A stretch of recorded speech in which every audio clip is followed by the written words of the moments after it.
کیونکہ حضرت ابوبکر صدیق کا پورا گھرانہ جو ہے وہ مسلمان ہو چکا تھا. تو دیکھیے یہ ہے وہ تصویر.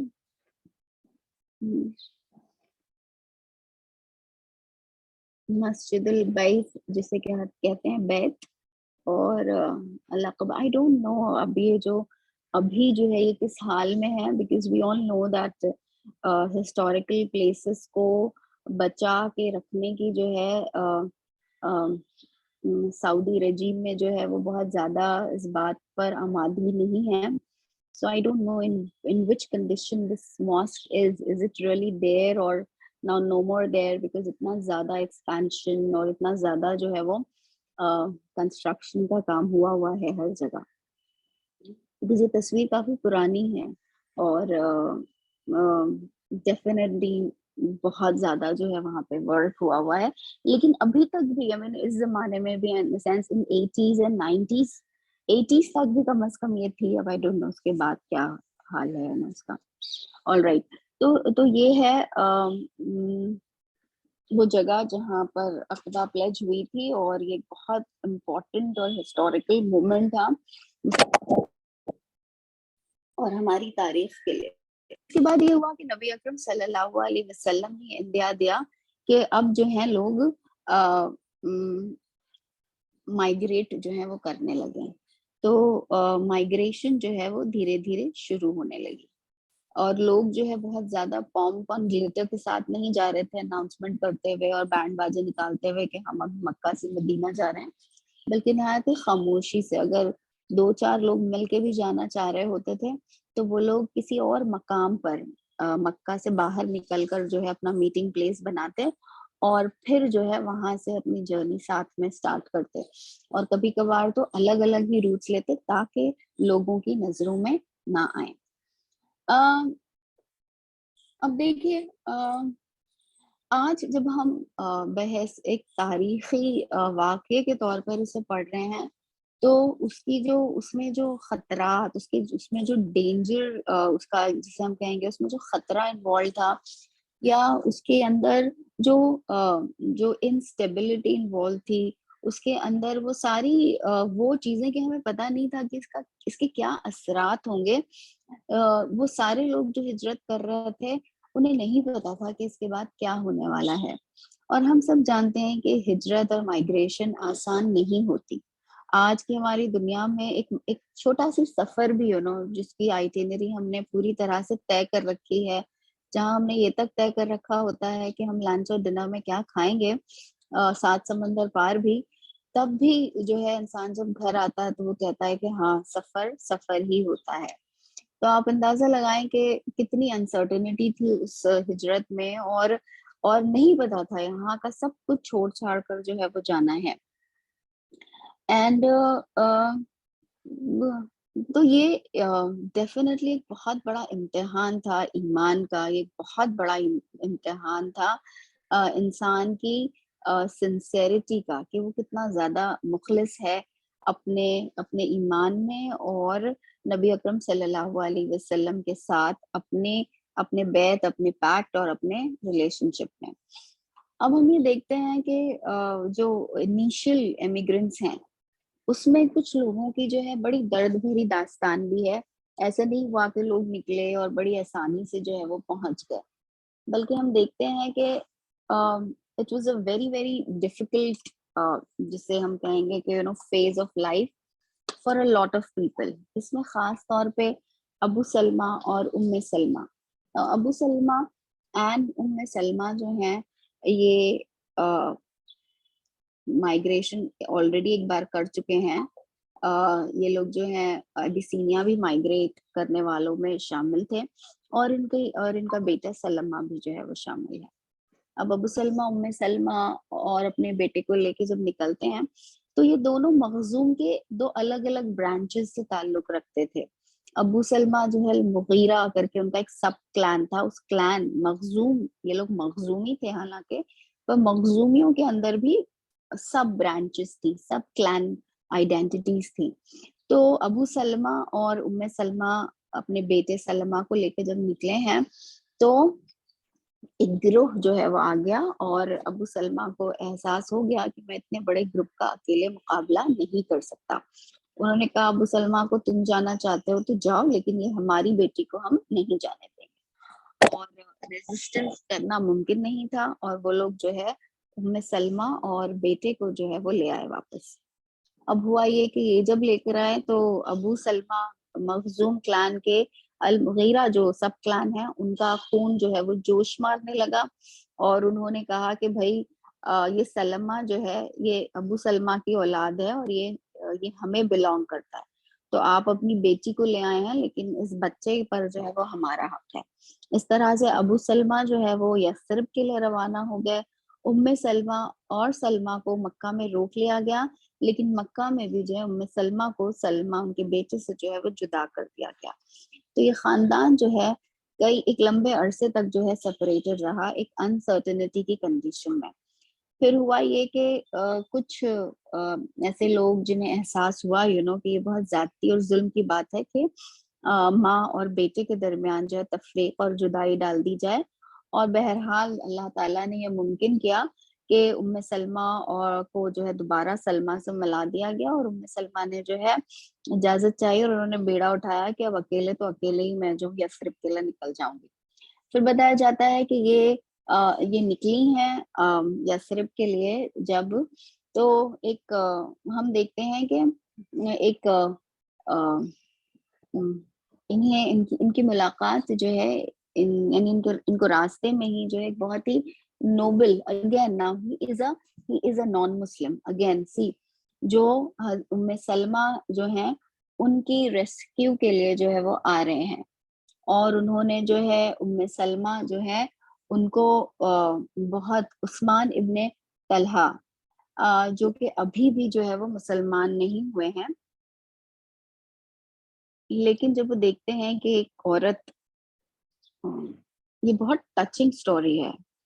عثمان ابن طلحہ یہ ایکچولی بتاتی ہے کہ مسلمان جو تھے اس سوسائٹی میں ان کے اخلاق، ان کا معیار، ان کی جو ریپوٹیشن تھی وہ اتنی اعلیٰ تھی کہ وہ لوگ جو ابھی مسلمان نہیں ہوئے تھے وہ بھی جو ہے ان کو کتنی رسپیکٹ سے جو ہے وہ دیکھتے تھے، اور کتنی ایک عزت اور ایک ریپوٹیشن ایک بہت بڑی چیز جو ہے وہ ہوتی ہے. سو یہ عثمان ابن طلحہ جو ہیں یہ ان کی جو ہے وہ مدد کرتے ہیں، اور یعنی ابھی یہ صرف مکہ سے باہر نکل کر آئی ہیں، لیکن قبا یعنی قبا از اے پلیس نیئر مدینہ، جہاں پر مدینہ میں داخل ہونے سے پہلے قبا از اے پارٹ آف مدینہ. جب ہم لوگ مدینہ جاتے ہیں تو قبا جو ہے اس ٹائم ایک آؤٹسکرٹ کا مقام تھا مدینہ سے پہلے. تو بہت سارے مسلمان جو آلریڈی ہجرت کر کے جا چکے تھے انہوں نے قبا میں جو ہے وہ سکونت اختیار کی ہوئی تھی، اور ان کو بھی پتا تھا عثمان ابن طلحہ کو کہ ابو سلمہ جو ہے وہ قبا میں ہے. تو یہ شخص جو ہے مکہ سے باہر یعنی مکہ سے لے کر یثرب قبا تک کا بھی سفر جو ہے کم از کم 12 کیمل ڈیز کا ہے. تو اتنی بڑی جرنی جو ہے یہ بندہ ان خاتون کو ام سلمہ، ہم جانتے ہیں ام سلمہ جو ہے وہ ہماری ماں ام المومنین کا درجہ جو ہے نا حاصل ہوا ہے بعد میں، لیکن اس وقت جو ہے یہ دونوں ماں اور بیٹے کو جو ہے بہت ہی جسے ہم کہیں گے کہ احتیاط اور عزت کے ساتھ جو ہے وہ یہاں لے کر آتے ہیں، اور یہاں جیسے ہی وہ انٹر ہوتے ہیں قبا دوبارہ سے جو ہے وہ واپس لوٹ آتے ہیں. ایسا نہیں کہ چلے اب آیا ہوں قبا تو یہاں پہ کچھ کام جو ہے وہ نپٹا لوں. یہ مرچنٹس ہیں، یہ تاجر لوگ ہیں، یہ اپنا کوئی نہ کوئی کام نکال ہی سکتے ہیں، لیکن وہ بہت ہی ایک سنگولر مائنڈ کے ساتھ آئے تھے ان کو چھوڑنے کے لیے. اور ام سلمہ جو ہے ہمیشہ انہوں نے اس بات کو یاد رکھا، اس کا ذکر کیا کہ عثمان ابن طلحہ نے کتنی عزت کے ساتھ، کتنی جسے ہم کہیں گے احتیاط کے ساتھ جو ہے دونوں ماں بیٹے کو جو ہے قبا تک پہنچایا تھا. اب دیکھیے آج جب ہم اسے دوبارہ سے ایک سٹوری کے طور پر یا ایک واقعے کے طور پر پڑھ رہے ہیں تو ہم لوگ بہت خوش ہوتے ہیں، اور ہم لوگوں کو بہت ایک طمانیت کا احساس جو ہے ہمارے اندر ہوتا ہے. لیکن ایک سوال جو ہمارے ذہنوں میں ہونا چاہیے، پیدا ہونا چاہیے، وہ یہ ہے کہ کہ ایسا کیا کنڈکٹ تھا اس مائنورٹی کا مکہ میں کہ ان تمام مخالفتوں کے باوجود جو مسلمانوں کو بحیثیت ایک گروہ اور ایمان والا ہونے کی وجہ سے سہنا پڑ رہی تھی، ایک بہت بڑی سائلنٹ جسے ہم کہیں گے کہ گروپ تھا جو ان کی مدد کے لیے جو ہے وہ آ جاتا تھا، ان کی ریسکیو کے لیے آ جاتا تھا۔ متن ابن عدی کی شکل میں ہوتا تھا کبھی، جو آپ صلی اللہ علیہ وسلم کو پروٹیکشن پرووائڈ کرتا تھا، وہ حضرت عباس کی شکل میں ہوتا تھا کبھی، جو کہ کافر ہیں، جو کہ اب جنگ بدر میں مسلمانوں کے خلاف لڑائی میں حصہ لیں گے، شریک ہوں گے، لیکن اس کے باوجود ایک سیکرٹ میٹنگ میں آپ صلی اللہ علیہ وسلم کے حامی بن کر جو ہے وہ کھڑے ہوتے ہیں۔ یا پھر عثمان ابن طلحہ ہیں، جو آج سے 7 سال بعد جو ہے وہ اسلام قبول کریں گے، especially when he will be approached by Khalid ibn Walid, and then he would join Prophet sallallahu alaihi wasallam in Medina. عثمان ابن طلحہ جو ہے وہ عبد الدار کلان سے ہیں۔ اب دیکھیے عبد الدار، میں نے آپ لوگوں کو ان کی تاریخی چکلش بھی بتائی ہے کہ کیسے عبد الدار اور عبد مناف کی ایک زمانے سے جو ہے وہ چکلش تھی۔ اس کے باوجود جو مسلمانوں کا ریپوٹیشن تھا، تو ہمارے لیے سوال یہ پیدا ہوتا ہے کہ ایز اے مائنورٹی ہم جس جگہ پر رہتے ہیں، ہم نے اپنا کیا ریپوٹیشن جو ہے وہ بنایا ہوا ہے، ہم نے اپنی کیا اخلاقی اور اپنی جسے ہم کہیں گے کہ ہمارے اعمال یا ہماری کیا ریپوٹیشن اس سوسائٹی میں ہے۔ This is a big question mark, because اخلاق کیا ہے؟ اخلاق کی بیسک ڈیفینیشن یہ ہے کہ ایک انسان کا دوسرے انسان سے تعلق کیسا ہے، یہ بیسک ہے اخلاق کی، رائٹ؟ اخلاقیات کہتے ہی اسے ہیں۔ تو اخلاق جو ہے وہ اس کا سابقہ انسان اگر ایک غار میں رہ رہا ہو اور دھونی لگا کے بیٹھ گیا ہو کسی سناٹے میں، کسی تنہائی میں، تو اسے اخلاق کی ضرورت ہی نہیں پڑے گی۔ اخلاق کی ضرورت پڑتی ہی اس وقت ہے جب ایک انسان کا دوسرے انسان سے رابطہ جو ہے وہ قائم ہوتا ہے۔ اور ہم دیکھتے ہیں کہ نبی اکرم صلی اللہ علیہ وسلم نے جب اسلام کی تعلیمات دیں تو اس میں اخلاقیات کو، تعلقات کو جو ہے اس پر کتنا زیادہ زور دیا۔ ہمارے دین میں یہ تک ڈیفائن کر دیا گیا کہ اگر سفر میں بھی کوئی آپ کا پڑوسی ہے تو اسے بھی ایک ٹائٹل دے دیا گیا، اسے بھی ایک آئیڈینٹی دے دی گئی اور کہا گیا کہ آپ اس سے بھی غافل نہیں رہ سکتے۔ تو اخلاقیات کیا ہیں؟ اخلاقیات اس ریلیشن شپس کو اور ہمارا behaviour with another person as a group with another group، یہی سب جو ہے وہ اخلاقیات ہیں۔ تو ہمارے لیے بہت امپورٹنٹ ہے کہ ہم نبی اکرم صلی اللہ علیہ وسلم کے اسوے کو ماننے والے ہیں، اور ہم آپ صلی اللہ علیہ وسلم کو اپنا رول ماڈل اگر بنانا چاہتے ہیں تو یہ ممکن نہیں ہے کہ ہم برے اخلاق والے ہوں، ہمارے اخلاق پر جو ہے کوئی سوال اٹھا سکے۔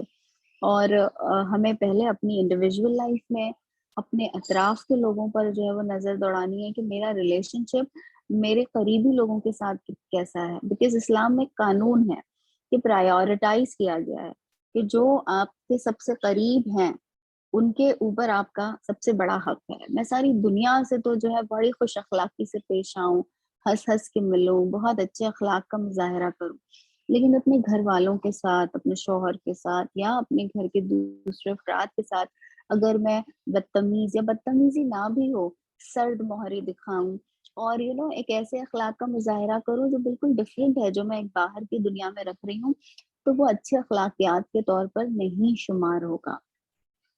اور دیکھیے باہر کی دنیا میں ایک اچھا اخلاق دکھانا، یہ تو شاید آج کی ہماری آج کی دنیا کی تعلیم ہے، رائٹ؟ وہ سیلز مین شپ والے اخلاق کہ ہم صرف ایک بناوٹی ایک پلاسٹک سے مسکراہٹ جو ہے وہ اپنے چہرے پہ سجا کے لوگوں سے ملیں۔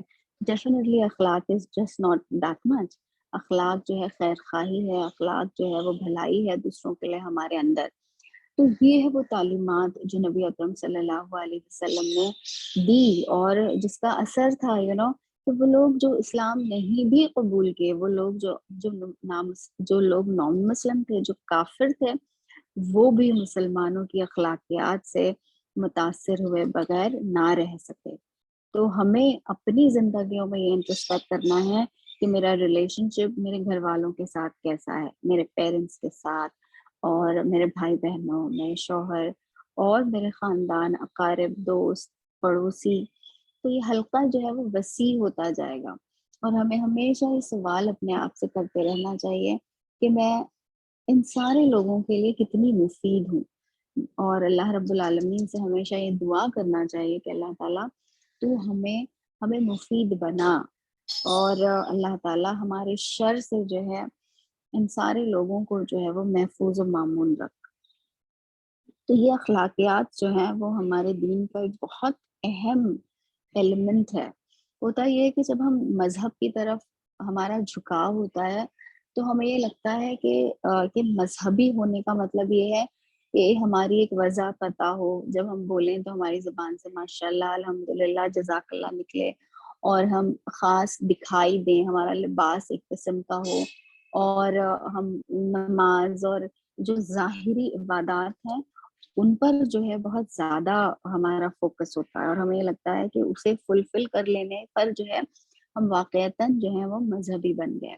لیکن جب ہم اسلام کی تعلیمات کو دیکھتے ہیں، نبی اکرم صلی اللہ علیہ وسلم کے اسوے کو دیکھتے ہیں، صحابیات اور صحابیوں کے رد عمل کو اور طریقہ کار کو دیکھتے ہیں، تو ہمیں دکھائی دیتا ہے کہ یہ ظاہری اعمال جو تھے یا یہ جو عبادات تھیں، یہ تھی ہی اس لیے کہ ہمارے اندرون میں جو ہے ایک تغیر، ایک تبدیلی پیدا ہو سکے.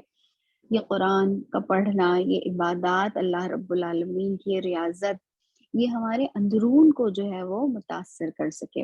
یہی وجہ ہے کہ ایک بہت ہی خوبصورت آیت جو ہم سورۃ البقرہ میں پڑھتے ہیں، and which is also a kind of a vision for awake is صبغۃ اللہ، کہ ومن احسن، اور اس سے بہتر صبغۃ اللہ سے بہتر رنگ کیا ہوگا. تو ہماری ساری عبادتوں، ریاضتوں، ہماری ساری جو محنتیں ہیں، اس کا جو گول ہے وہ ہے اللہ کا رنگ اختیار کرنا، اللہ کے رنگ میں رنگ جانا. اور رنگ کیا ہوتا ہے؟ ہم اپنی زبان میں بھی، اردو یا ہندی میں بھی، اس کو ایک استعارے کے طور پر استعمال کرتے ہیں کہ اس پہ تو بالکل اس کا رنگ چڑھ گیا. کہ اور واقعتاً ایسا ہوتا ہے کہ اگر کسی چیز کو ہم نے اپنی زندگی میں اہمیت دی ہوئی ہے، اسے اپنے ذہن اور اپنے دل میں رکھا ہوا ہے، تو یہ ممکن نہیں ہے کہ اس کا رنگ ہم پر نہ چڑھے، اس کے اثرات ہمارے اوپر نہ دکھائی دیں. پھر صبغت اللہ، اللہ کا رنگ یہ ہے کہ آپ اگر کسی چیز کو رنگتے ہیں، جیسے ایک کاغذ لیا میں نے پینٹ کیا، تو جب میں پینٹ کر دوں گی تو مجھے کیا دکھائی دے گا؟ مجھے وہ پینٹ دکھائی دے گا نا، وہ رنگ دکھائی دے گا. اگر میں نے ریڈ کلر کیا ہوا ہے کسی کپڑے پہ، تو جو اس کا اوریجنل کلر تھا، جو وائٹ تھا، وہ تو پوری طرح سے چھپ جائے گا. دکھے گا کیا؟ صرف اور صرف وہ لال رنگ دکھے گا. تو جب کسی چیز کو کسی چیز میں رنگ دیا جاتا ہے، تو جو جس چیز میں رنگا گیا ہے بس وہ نظر آتا ہے، وہ جو پہلے تھا وہ نہیں دکھتا. تو جب اللہ کا رنگ ہم پہ چڑھے گا تو اللہ رب العالمین جو ہے وہ سینٹر اور وہ فوکس پہ ہوں گے، وہ زیادہ ویزیبل ہوں گے ہماری زندگی میں، ہماری چوائسیز میں، ہماری لائکس اور ڈس لائکس میں. یہاں پہ خود نمائی نہیں ہوگی، یہاں پہ اپنا شو آف نہیں ہوگا، یہاں پہ اپنے آپ کی بڑائی اور اپنے آپ کو بڑا ہم نہیں سمجھیں گے. یہاں پر بھی جب اللہ کا رنگ ہم پر چڑھے گا تو جو ہمیں دیکھے گا اسے اللہ جو ہے وہ یاد آئے گا. جو کوئی ہم سے قربت اختیار کرے گا تو آٹومیٹکلی جو ہے وہ اللہ رب العالمین کے قریب جو ہے وہ اپنے آپ کو کرنے کی کوشش کرے گا. تو یہ بہت اہم چیز ہے کہ ہماری عبادتیں، ہماری ریاضتیں، ہمارا پڑھنا، یہ ہمارا علم حاصل کرنا، یہ ہمارا پروگرامز اٹینڈ کرنا، درس قرآن کرنا، سیکھنا، سکھانا، یہ ہماری عبادتیں، یہ سب کچھ اس لیے ہے کہ ہم اللہ کے رنگ میں رنگ جانا چاہتے ہیں، ہم اللہ کا رنگ اختیار کرنا چاہتے ہیں. تو اللہ تعالیٰ مجھے اور آپ کو ان خوش نصیبوں میں جو ہے وہ شامل فرمائے کہ ہم بھی وہ امپیکٹ، ہم بھی وہ ایک لیگیسی جو ہے وہ چھوڑ کر جائیں اس دنیا سے جب جائیں، کہ ہم نے اچھے انسان، اچھے مسلمان جو ہے ہونے کی جو ہے جتنی ہماری کوشش تھی اسے جو ہے ہم نے ادا کیا. تو so this was an important part which we see in the history of Islam, and especially in the episode of migration. اس کے بعد یہ ہوا ہے کہ بہت سارے دوسرے لوگ ہیں جنہوں نے مائگریشن جو ہے وہ شروع کی ہے، اور اس کے بعد ہم دیکھتے ہیں کہ عمر ابن الخطاب جو ہیں وہ زینب بنت مازون اپنی وائف کے ساتھ جو ہے انہوں نے بھی رخت سفر باندھا، اور انہوں نے بھی جو ہے مائگریشن کی. عمر اور اپنی بیٹی کو بھی لے جاتے ہیں، ان کا داماد بھی جو ہے ان کے ساتھ جاتے ہیں. عمر ابن الخطاب ہیں اور زینب ہیں ان کی وائف، پھر ڈاٹر ہیں حفصہ، اور حفصہ کے ہسبینڈ بھی جو ہے وہ جائیں گے، مائگریٹ کریں گے. اس کے علاوہ جو دوسرے کپل ہیں اس میں ہیں عثمان اینڈ رقیہ. عثمان اینڈ رقیہ آپ صلی اللہ علیہ وسلم کے داماد اور آپ صلی اللہ علیہ وسلم کی بیٹی، انہوں نے جو ہے ایبیسینیا میں بھی جو ہے مائگریشن کی ہوئی ہے. عثمان ایک بہت انفلوئنشل انسان ہے. I mean, he's an asset to the society of Mecca. اسی لیے جب وہ مدینہ گئے تو وہاں بھی جو ہے وہ ایسٹ ہی ثابت ہوئے. تو دیکھیے جو ٹرانسفارمیشن ہوتا ہے وہ ایک دن میں نہیں آتا. ہماری جو افادیت ہے وہ ہر دور میں جو ہے وہ مسلم ہوتی. کچھ چیزیں ایسی ہوتی ہیں، وہ چیزیں part of who we are. سو عثمان جب جہالت میں تھے تب بھی جو ہے ایک ایسٹ تھے، جب وہ اسلام میں آئے تو بھی وہ ایک ایسٹ ثابت ہوئے. عمر جو ہیں وہ ایک فورس تھے، even when he was in جاہلیت میں بھی جو ہے وہ ایک فورس ٹو ریکن وتھ تھے. جب وہ اسلام میں آئے تو اسے ایک بہتر جو ہے وہ پلیٹ فارم ملا، اور وہ اتنی ہی فورسفل جو ہے شخصیت اسلام میں بھی بنے. تو غرض یہ کہ کچھ چیزیں بڑی انیٹ ہوتی ہیں، ہماری پرسنالٹی کا حصہ بن جاتی ہیں، ہماری ہیبٹس کا حصہ بن جاتی ہیں. So we need to work on that. اس کے بعد ہم دیکھتے ہیں ابو صابرہ جو ام سلمہ کے کزن ہیں، انہوں نے بھی جو ہے ہجرت کی. اب ابو صابرہ جو ہیں انہوں نے ایبیسینیا میں بھی حصہ لیا تھا، اور ان کی جو وائف ہے ام کلثوم، یہ دراصل بیٹی ہیں عامر کلان کے جو لیڈر ہیں سہیل، ان کی جو ہے ام کلثوم بنت سہیل نام ہے ان کا. تو انہوں نے جو ہے وہ یہ بھی مائگریٹ، اور یہ ابو صابرہ اور ان کی وائف نے جو ہے ایبیسینیا میں بھی جو ہے مائگریشن کی تھی. اس کے علاوہ حمزہ اور زید بن حارث، انہوں نے بھی جو ہے، ان دونوں نے بھی ہجرت کی، لیکن ان دونوں نے اپنی فیملیز کو بھی مکہ ہی میں رکھا. حمزہ اور زید جو ہے اپنی فیملیز کے ساتھ نہیں گئے. Now, as usual, سارے لوگ تو بڑے خاموشی سے ہجرت کرتے تھے، لیکن عمر نے جو ہے باقاعدہ اعلان کیا اینڈ قریش کو چیلنج کیا کہ کون ہے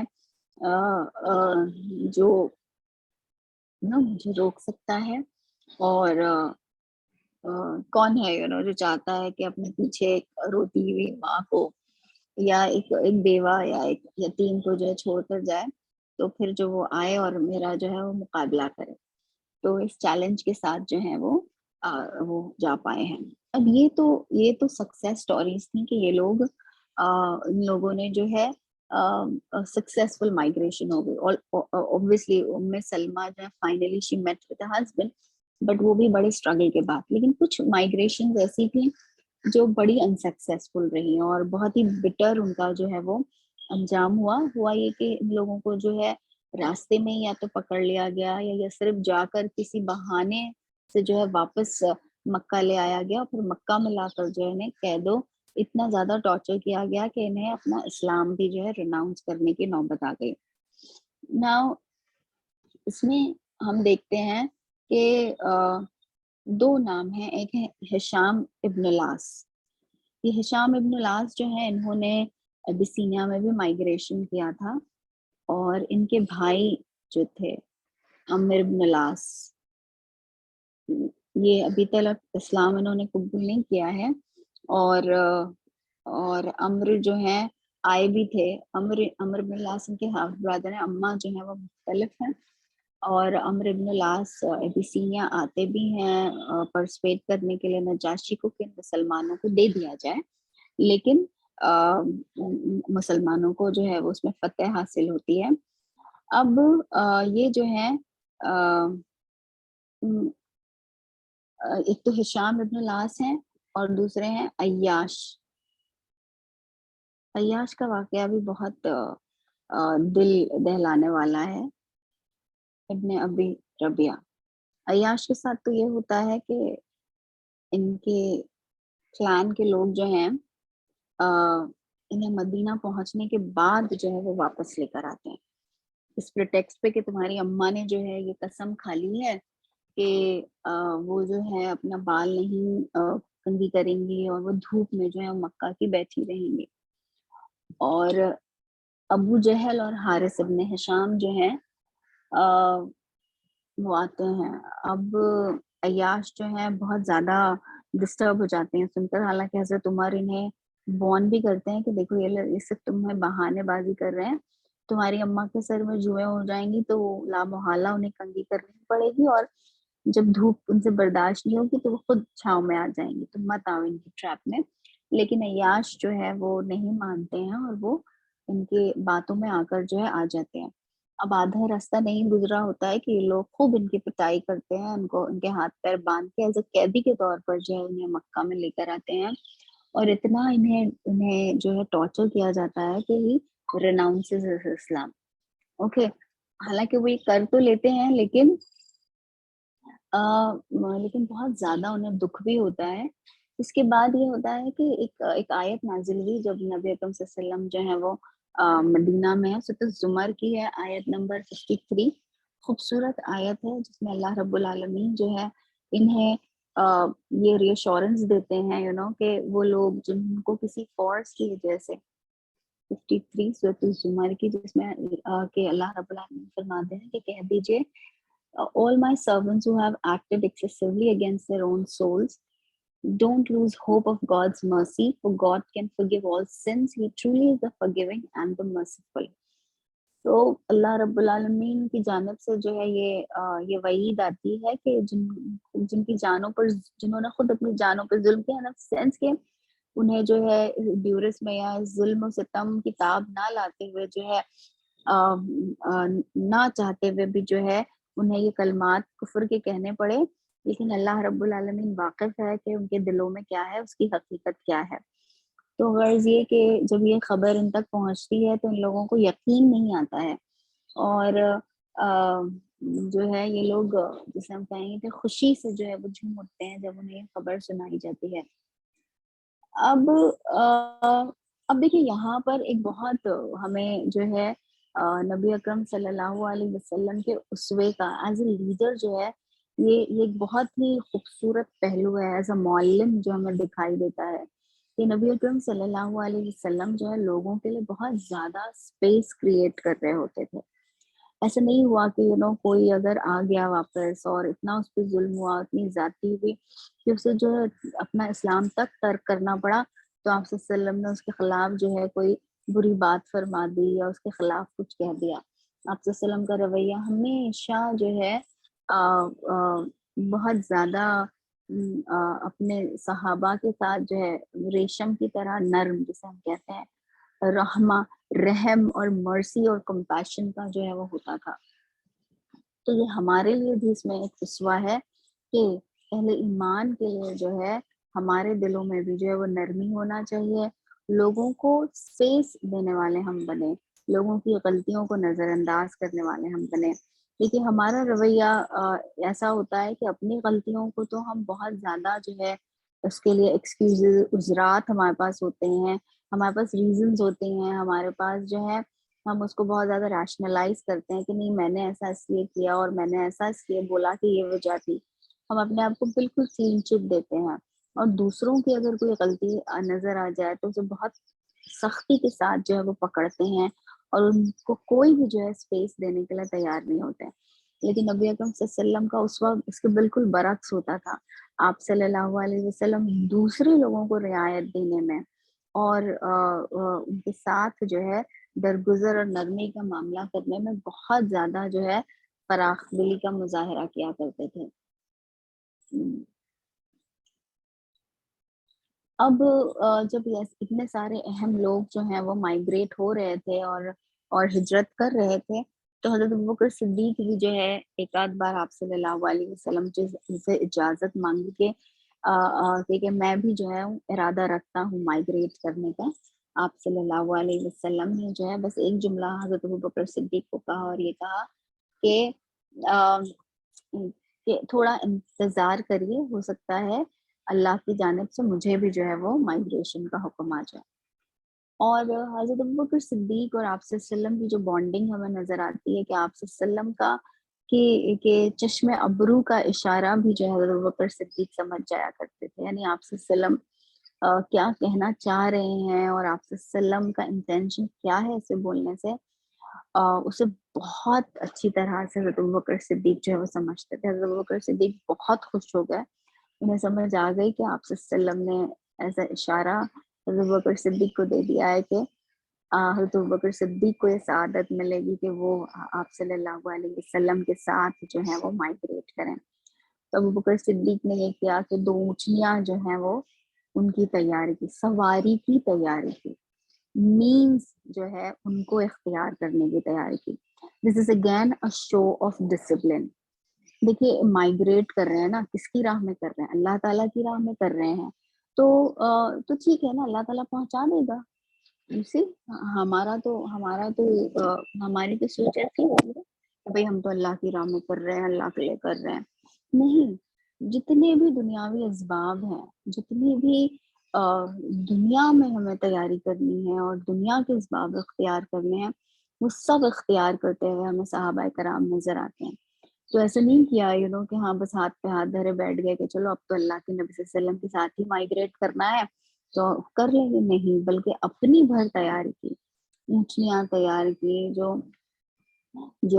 ان کے فلاک کے جو ان کے اس جانوروں کے ریوڑ وغیرہ کے ذمہ دار تھے، انہیں اس کام پر جو ہے عامر بن فریحہ انہیں بھی جو ہے وہ تیار کیا کہ 2 اونٹنیاں جو ہیں وہ تیار ہوں. اب جس طرح سے ہم دیکھتے ہیں نا کہ اگر کسی کو بہت لمبے سفر پہ جانا ہو تو اس قسم سے اپنی کار کو جو ہے وہ تیار کرتا ہے. اگر کسی کو ہائی وے سے جانا ہو تو اس کے لیے کار کی ایک الگ کنڈیشننگ کرنی پڑتی ہے. اگر آپ کو ڈیزرٹ سینڈز میں جانا ہو تو اس کے لیے الگ، اگر آپ کو پتھریلے راستے پہ جانا ہو تو اس کے لیے آپ کو الگ گاڑی کی احتیاط کرنی ہے. سواری کا انتظام اور اس کو تیار کرنا، تو یہ کیا ہے؟ یہ ورلڈلی مینز ہے جنہیں اختیار کیا جا رہا ہے. ایک ڈسپلن ہے جو اپنے ہر ایکشن میں جو ہے لوگ ہمیں اختیار کرتے ہوئے نظر آتے ہیں. تو اللہ تعالیٰ ہمیں بھی جو اتنا ڈسپلن جو ہے بنائے اپنے کاموں میں، جو ہے یہ جیسے ہم کہیں گے کہ ایک آرڈر اور ایک نظم جو ہے وہ اختیار کرنے والا جو اللہ تعالیٰ ہمیں بنائے. اب ہوا یہ کہ ایک بہت ہی ڈرامیٹک انسیڈنٹ جو ہے وہ مکہ میں پیش آیا، اور وہ ڈرامیٹک انسیڈنٹ تھا مطعم ابن عدی کی موت. وہی مطعم ابن عدی ہیں جنہوں نے آپ صلی اللہ علیہ وسلم کو پروٹیکشن دی تھی، اینڈ انڈر ہز پروٹیکشن نبی اکرم صلی اللہ علیہ وسلم could even enter Mecca.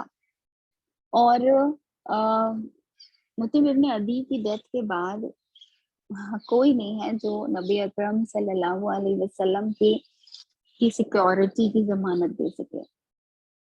Now ابو جہل جو ہے شور لیڈر ہے، اسے پتا ہے کہ ایک اچھا موقع ہے. مطعم ابن عدی کے مرنے کے بعد ابو جہل نے کاؤنسل بلائی، اور یہ کاؤنسل اور یہ میٹنگ بلائی اس لیے گئی ہے کہ اس میں اس کا نعوذ باللہ اس جھنجٹ کا جو ہے کچھ خاتمہ کیا جائے. جو اب پھیل کر جو ہے دوسری جگہ بھی جو ہے وہ جا رہی ہے، عرب کے دوسرے خطوں کو بھی جو ہے متاثر کر رہی ہے.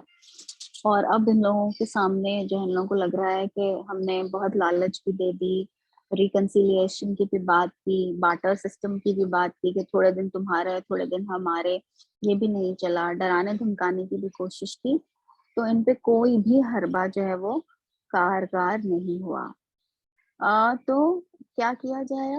اب صرف ایک ہی حربہ ہے کہ ان کو ہی ختم کر دیا جائے، آپ صلی اللہ علیہ وسلم ہی کو ختم کر دیا جائے.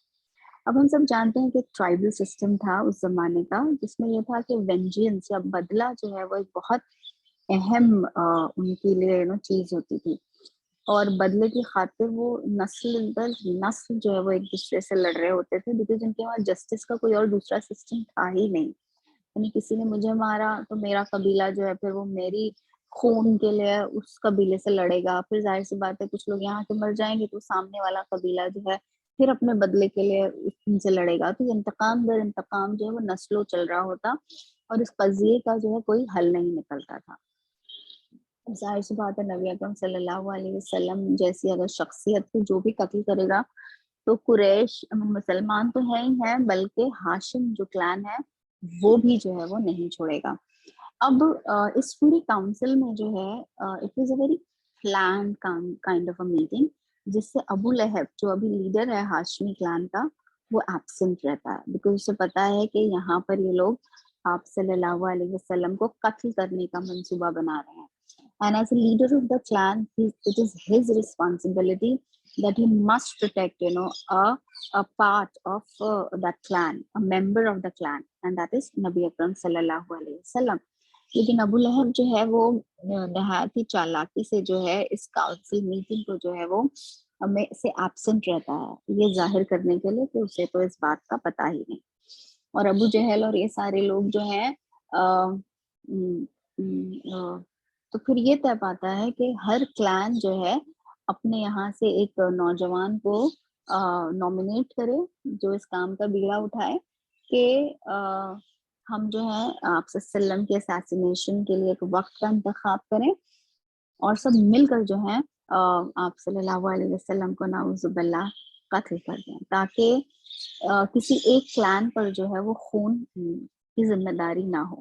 اور ہاشم کتنے لوگوں سے لڑیں گے، کتنے کلانس ہیں، سارے 13 کے 13 کلان سے تو نہیں وہ دشمنی مول لے سکتے نا. قریش کے 14 کلانس ہیں، اس میں سے ہاشم ایک کلان ہے، تو باقی 13 سے تو تھوڑی نا ہاشم والے بدلہ لے سکیں گے. تو یہ جو ہے اس میٹنگ میں طے پاتا ہے. جبرائیل امین جو ہے وہ نبی اکرم صلی اللہ علیہ وسلم کو آگاہ فرما دیتے ہیں کہ اس طرح سے کانسپریسی جو ہے وہ طے پائی گئی ہے، اور اب جو ہے وقت آ گیا ہے کہ آپ صلی اللہ علیہ وسلم مائگریٹ کر جائیں. دوپہر کا وقت تھا، وہ کہ نبی اکرم صلی اللہ علیہ وسلم روزانہ زیارت فرمایا کرتے تھے حضرت ابوبکر صدیق کے گھر میں.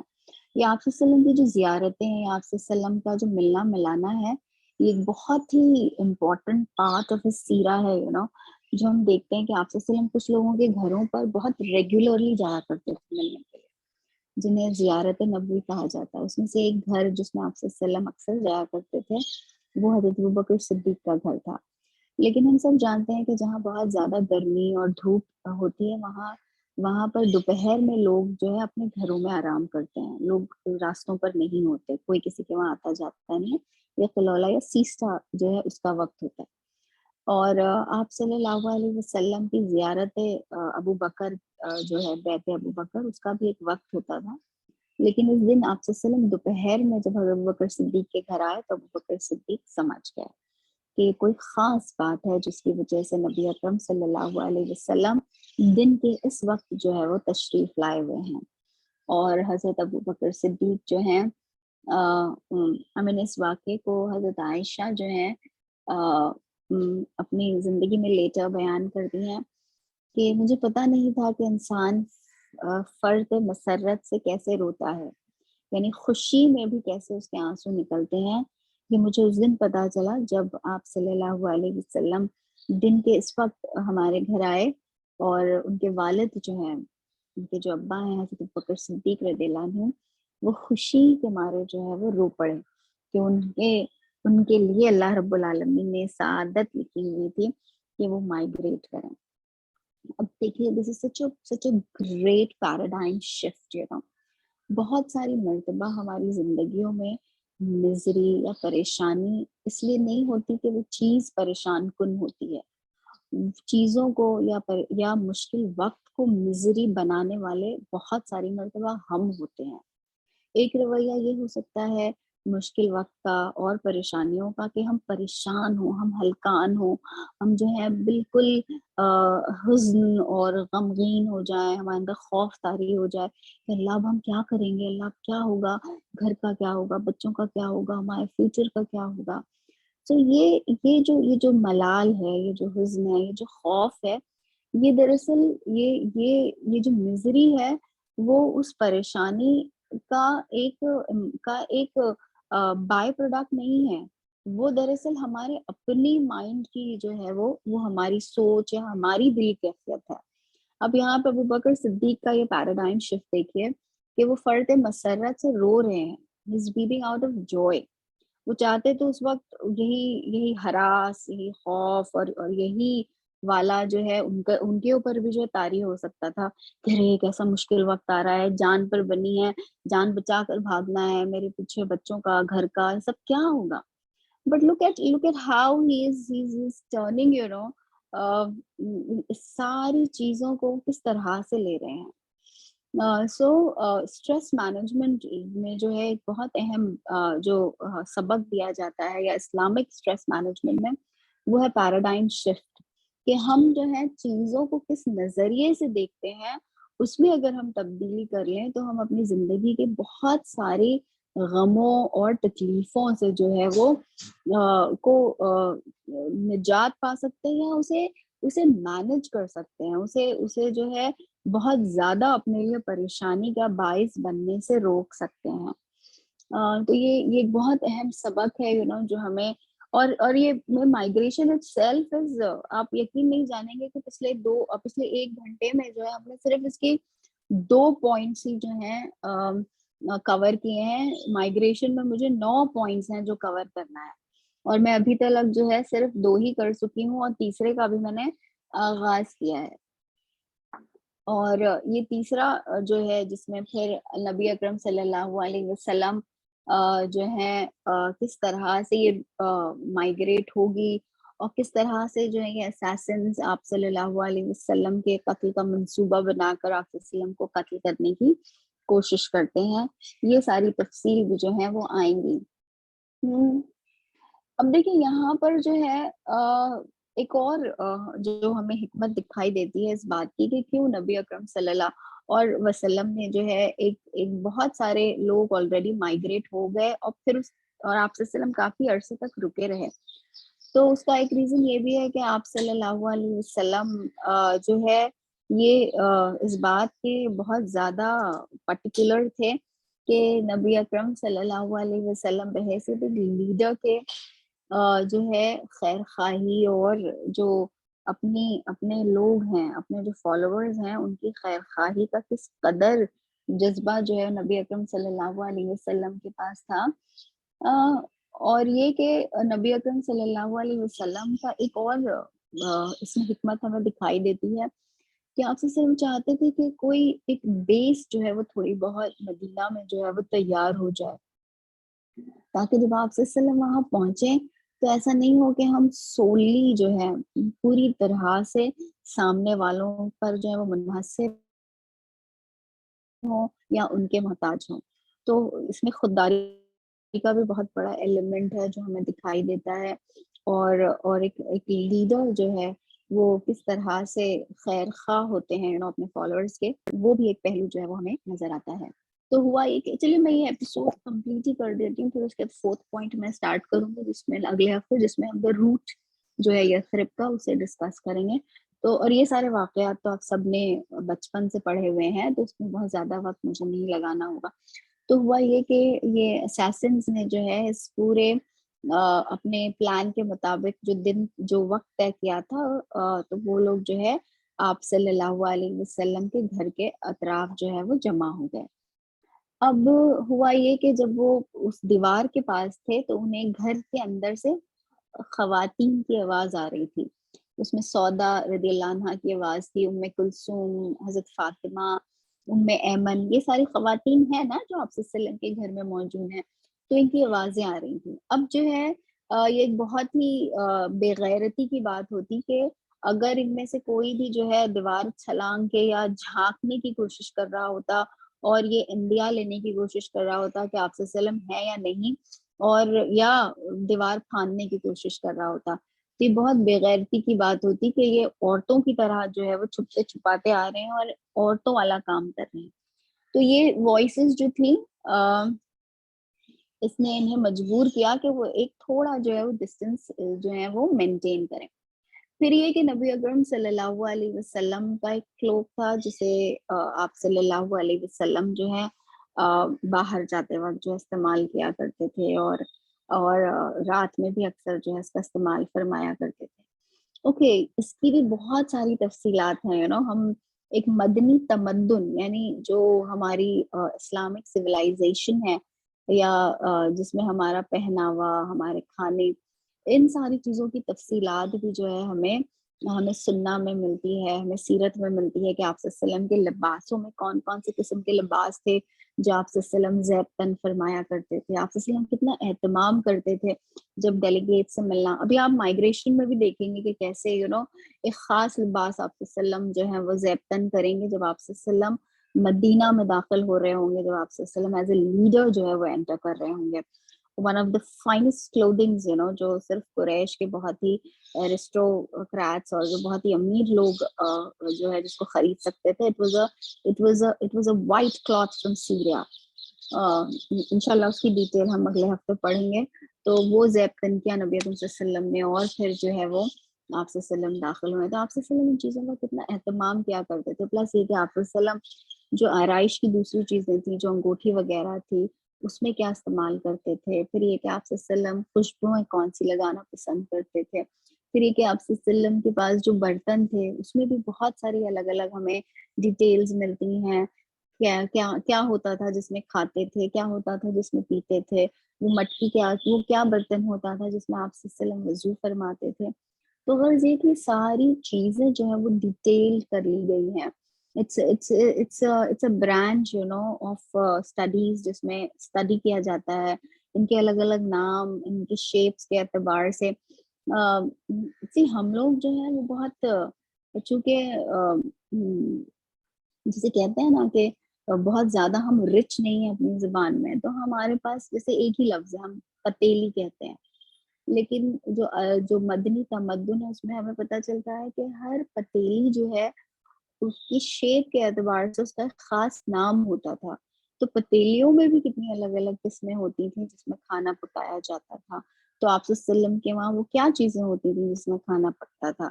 وہ چمچے کے شیپ کے اعتبار سے بھی جو ہے اس کے نام ہوتے تھے ایکسیٹرا. تو غرض یہ کہ یہ ساری ڈیٹیلز جو ہیں وہ ہمیں اسوے میں اور سیرت کی کتابوں میں جو ہے وہ پڑھنے ملتی ہیں.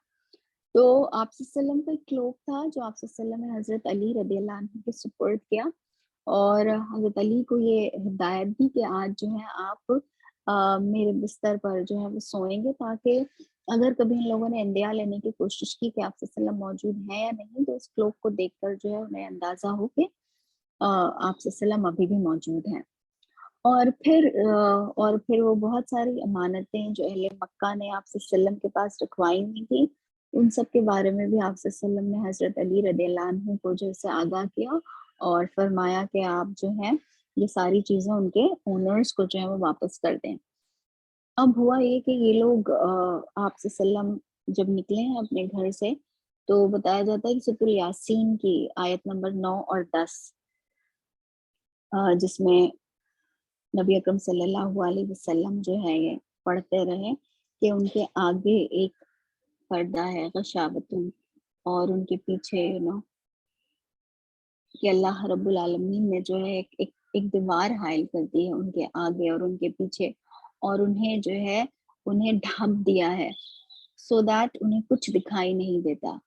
اور سواہن علیہ اور انذرتم ام لم تنذرہم فہم لا یؤمنون، چاہے آپ انہیں ڈرائیں یا نہ ڈرائیں، یا آپ انہیں خبردار کریں یا نہ کریں، یہ ان کے لیے جو ہے کوئی فرق نہیں ہوگا، اس لیے کہ یہ ایمان لانے والے نہیں ہیں. اب نبی اکرم صلی اللہ علیہ وسلم جب تھوڑی دوری پر گئے ہیں تو ایک شخص جو ہے وہ آ رہا تھا، اور اس نے آپ صلی اللہ علیہ وسلم کو دیکھا کہ آپ صلی اللہ علیہ وسلم جو ہے وہ نکل رہے ہیں. وہ آپ صلی اللہ علیہ وسلم کو جانتا تھا، آپ صلی اللہ علیہ وسلم کو پہچانتا تھا. اب یہ جب آپ صلی اللہ علیہ وسلم کے گھر کے قریب آیا تو اس نے دیکھا کہ کافی سارے لوگ جمع ہیں. اب یہ جو اساسنز آئے تھے آپ صلی اللہ علیہ وسلم کا قتل کا منصوبہ بنا کے، تو ان میں سے ایک شخص جانتا تھا کہ آپ صلی اللہ علیہ وسلم کہاں سوتے ہیں، کون سی جگہ ہے جہاں پہ آپ صلی اللہ علیہ وسلم سوتے ہیں. تو اس نے وہاں انڈیا لینے کی کوشش کی تو دکھائی دیا کہ ہاں کوئی سو رہا ہے. تو یہ لوگ اور زیادہ جو ہے مطمئن ہو گئے. اب یہ شخص جب جو آیا ہے تو اس نے ان لوگوں کو خبردار کیا کہ یو سی آپ لوگ کس کے لیے کھڑے ہیں. تو انہوں نے کہا اگر آپ لوگ آپ صلی اللہ علیہ وسلم کے لیے کھڑے ہیں تو وہ تو ابھی یہاں سے جو ہے روانہ ہوئے ہیں. لیکن ان لوگوں کو پورا یقین تھا کہ یہ لوگ رات کے بہت ہی آغاز سے ہی یہاں کھڑے ہیں اور پاسبل ہی نہیں ہے کہ نبی اکرم صلی اللہ علیہ وسلم یا کوئی اور جو ہے اس گھر سے نکلا ہو. سورۃ الانفال کی 30 نمبر کی آیت میں جو ہے آپ صلی اللہ علیہ وسلم فرماتے ہیں کہ یاد کرو کہ کس طرح جو ہے کافر یہ جو تھے یہ تمہارے خلاف جو ہے وہ سازشیں کر رہے تھے تاکہ تمہیں یا تو قید کر دیں یا تمہیں قتل کر دیں یا تمہیں جو ہے اس شہر سے جو ہے وہ نکال دیں، جلا وطن کر دیں. وہ جو ہے پلاننگ کر رہے تھے اور اللہ بھی پلاننگ کر رہا تھا. مکر و مکر اللہ واللہ خیر الماکرین، اور اللہ جو ہے وہ بہترین پلان کرنے والا ہے. اور پھر ہوا یہ کہ جب ارلی ڈان میں جب حضرت علی رضی اللہ عنہ نکل کر آئے اور یہ لوگ اپنے اساسن جو اپنے ہتھیاروں کے ساتھ تیار تھے تو انہوں نے جب یہ دیکھا کہ ان کا پلان تو پوری طرح سے جو ہے وہ فلاپ ہو چکا ہے، تو جب پہلی چیز انہوں نے کی انہوں نے ایک جو ہے الارم ساؤنڈ کیا اور یہ بتا دیا کہ نبی اکرم صلی اللہ علیہ وسلم جو ہے وہ فرار ان سینس ہمارے چنگل سے بھاگ گئے بچ کر.